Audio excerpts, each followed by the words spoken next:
The Earth's population grows by approximately 2 people every second. This is taking into account the amount of births and deaths that occur around the world every second. According to the United States Census Bureau, there will be approximately 9.4 billion people on the planet by the year 2050. Throughout the world today, food and water shortages are already occurring with the current population of 7.1 billion. Our planet's natural resources are already stressed at 7.1 billion.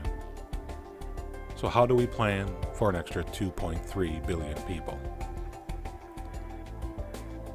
In the United States, the population is currently 318 million. By 2050, it is projected to be 400 million.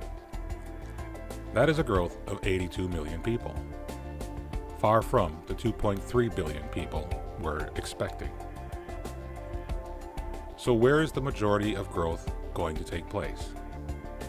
Unfortunately, the majority of our population growth will be in the world's poorest nations. Africa's population is currently 1.2 billion. It is expected to reach 2.4 billion by 2050. Nearly all of that growth will be in sub-Saharan Africa, the region's poorest area. 1.2 billion people will be born into the harshest of environments. Lack of food and water will persist and become even more critical. Population growth certainly isn't limited to sub-Saharan Africa. The population of our cities will grow as more and more people seek a better quality of life in the city. Some of these cities will be economically poor, with very limited healthcare access. These cities could become ground zero for a new pandemic. Unchecked and unabated, a virus could wipe out thousands, if not hundreds of thousands of people. In these large, economically poor cities, the scarcity of the bare essentials for survival could give rise to more gangs, militias, and uprisings.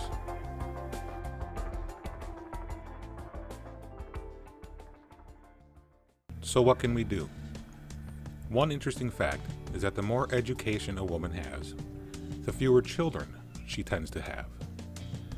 In 1994, 179 nations agreed that the problem should be approached differently.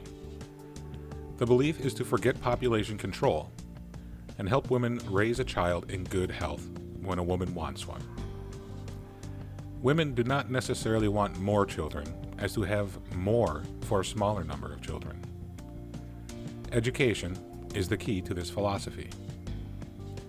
Women with no education have an average of 4.5 children, whereas a woman with a few years of primary schooling has only 3.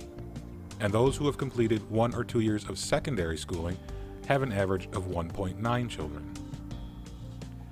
And with 1 or 2 years of college, that number drops even further to 1.7 children.